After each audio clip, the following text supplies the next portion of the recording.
Hello friends, आपका स्वागत है आपके अपने चैनल में किड्स ब्रेनी बीज। आज हम करेंगे चैप्टर 1 यानी पार्ट 1 नीमा की दादी। हिंदी पाठ्यपुस्तक कक्षा 2 का पहला पाठ नीमा की दादी। तो आओ शुरू करते हैं और समझते हैं। चलो शुरू करें। नीमा दोपहर में 2 बजे स्कूल से लौटती है। इस समय घर पर सिर्फ दादी होती हैं। वे कहीं नहीं आती जाती हैं। कभी बैठे बैठे सब्जी काट रही होती हैं। इसमें नीमा अपनी दादी के बारे में बता रही है कि जब वो स्कूल से आती है तो उसकी दादी क्या कर रही होती हैं। वे घर पर ही रहती हैं। घर पर कभी सब्जी काट रही होती हैं। उनके घुटनों में दर्द रहता है, इसीलिए कभी वे अपने घुटनों में तेल मल रही होती हैं। उन्हें नीमा का बहुत इंतज़ार होता है। अब उनकी दादी बुज़ुर्ग हो चुकी हैं। उन्हें नीमा का बहुत इंतज़ार होता है कि घर पर, क्योंकि वो अकेली रहती हैं, कि कोई आए जिससे वे बातचीत करें। वे अकेली घर पर बोर हो जाती होंगी ना, जैसे कोई भी हो जाएगा। अगर हम घर पर अकेले हों तो हम भी बोर हो जाएंगे। तो नीमा रोज़ खाना खाते खाते स्कूल की बातें सुनाती है। दादी भी उससे खूब बातें करती है। शाम को नीमा खेलने जाती है। एक दिन नीमा के लिए खेलने जाने लगी तो उसकी दादी बोली, नीमा थोड़ी देर बैठ जा। अब जब नीमा फिर से खेलने चली जाएगी, उनकी दादी फिर से अकेली हो जाएंगी ना, तो इसीलिए उन्होंने नीमा को बोला कि थोड़ी देर रुक जाओ। तो क्यों? नीमा पलट कर बोली, मेरा समय नहीं कटता। दादी बोली। नीमा रुकी, फिर दौड़ कर दादी की चप्पलें ले आई और बोली, दादी आप भी मेरे साथ खेलने चलिए। खेलने में बहुत जल्दी समय कटता है। मैं 5 बजे खेलने जाती हूँ और 10 मिनट में 6 बज जाते हैं। तो नीमा ने अपनी दादी को कहा कि आप भी मेरे साथ खेलने चलिए, इससे आप बोर भी नहीं होंगी और आपका भी समय आराम से कट जाएगा। दादी जाहिर से दादी जोर हंसी। से फिर हंसी। वे दोनों खेल के मैदान फिर की वे ओर दोनों चल पड़े। खेल के मैदान की ओर चल पड़े। ये नीमा ने अच्छा आइडिया लगाया कि दादी को भी अपने साथ ही खेलने ले गई। अब दादी भी बोर नहीं होंगी और नीमा देर तक खेल पाएगी। है ना बच्चों? वाह, क्या दिमाग लगाया नीमा ने। चलिए, अब जब तक दादी और नीमा खेल रहे हैं मैदान में, तब तक हम आगे का प्रश्न उत्तर कर लेते हैं। नीमा की दादी घर पर ही क्यों रहती हैं? नीमा की दादी घर पर इसलिए रहती थी क्योंकि उनके घुटनों में दर्द था। है ना, ये हमने पढ़ा था ना इस पाठ में। मैदान में जाकर दादी ने क्या किया होगा? सोचिए, अब मैदान में जाकर दादी ने खेला तो नहीं होगा क्योंकि उनके तो घुटनों में दर्द था। तो मैदान में जाकर उन्होंने अपने उम्र की औरतों से बातचीत की होगी। नीमा कहती है, मैं 5 बजे खेलने जाती हूँ पर 10 मिनट में ही 6 बज जाते हैं। क्या आपके साथ ऐसा हुआ है? ये तो सभी के साथ हुआ होगा। हम जैसे ही खेलने जाते हैं तो टाइम फटाफट से कट जाता है, और जब हम पढ़ाई करने बैठते हैं तो टाइम ही नहीं कटता। है ना, सही बात। अच्छा, चलिए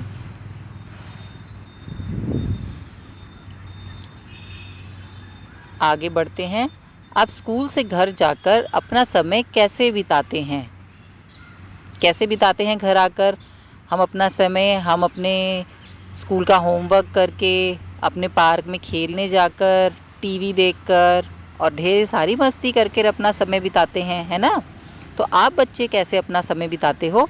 तो यहाँ कमेंट सेक्शन में ज़रूर बताओ। और अगर आपको ये वीडियो पसंद आ रहा है तो इसे लाइक ज़रूर करना। चलिए, नीचे दिए गए प्रश्न उत्तर लिखिए। इस कहानी में कौन है?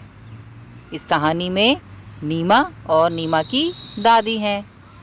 नीमा स्कूल की बातें अपनी दादी को बताती है। आप स्कूल की बातें किसे बताते हैं? आप अपना बताइए, किस किस को बताते हैं? मैं तो अपनी सारी बातें अपनी मम्मी और पापा को बताती हूँ।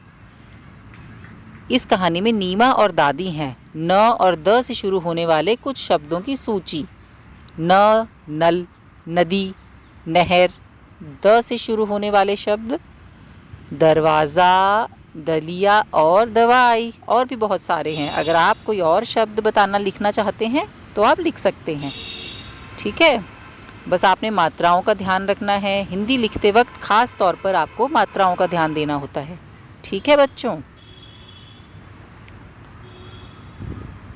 चलिए आगे बढ़ते हैं।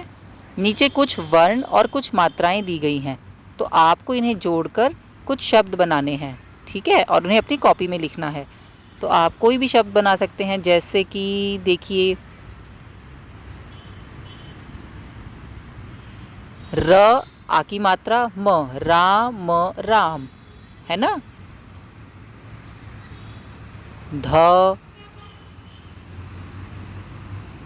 ख, च, इन मात्राओं को और शब्दों को यूज़ करके आपने कोई भी शब्द बनाने हैं। ठीक है, अब इनमें कुछ अक्षर छूट गए हैं, अ, आ, ई। आपको इन्हें पूरा करना है। ये तो आपने सभी बच्चों ने करा होगा, है ना। ये तो बहुत ही आसान है। फिर भी ये मैंने उत्तर इसमें लिख दिए हैं। अगर आपको नहीं आ रहे समझ तो आप इसे देखकर कर सकते हैं। चलिए ध्यान से देखिए, अ, आ, ई। चलिए, कहानी में इंतज़ार शब्द आया है। इस अक्षर के ऊपर लगने वाली बिंदी को अनुस्वार कहते हैं। इंतज़ार में जैसे ई के ऊपर बिंदी लगाई गई है, इंतज़ार हो गया। ठीक है, तो ऐसे ही कुछ अन्य शब्दों को देखते हुए आपने इन शब्दों के ऊपर भी ये मात्राएं लगानी हैं, उन्हें सही से लिखना है। ठीक है, आइए शब्दों को देखते हैं। चलिए, श, ख। श के ऊपर हम अनुस्वार लगाने के बाद ये शब्द बन जाएगा शंख। क्या बन जाएगा? शंख। प, त, ग, पतंग, पतंग, अंग। ठीक है, बंदर। बदर को बंदर, बंदर। अनुस्वार लगाने के बाद सही शब्द बनेगा बंदर।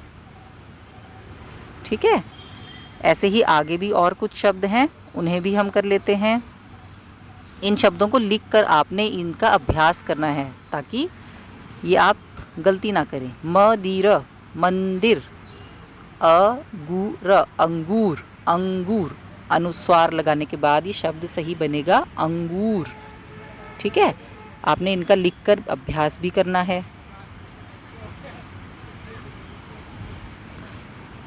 चलिए बच्चों, अब आपने इसका अभ्यास करिए और वीडियो को लाइक करके चैनल को ज़रूर सब्सक्राइब करिएगा।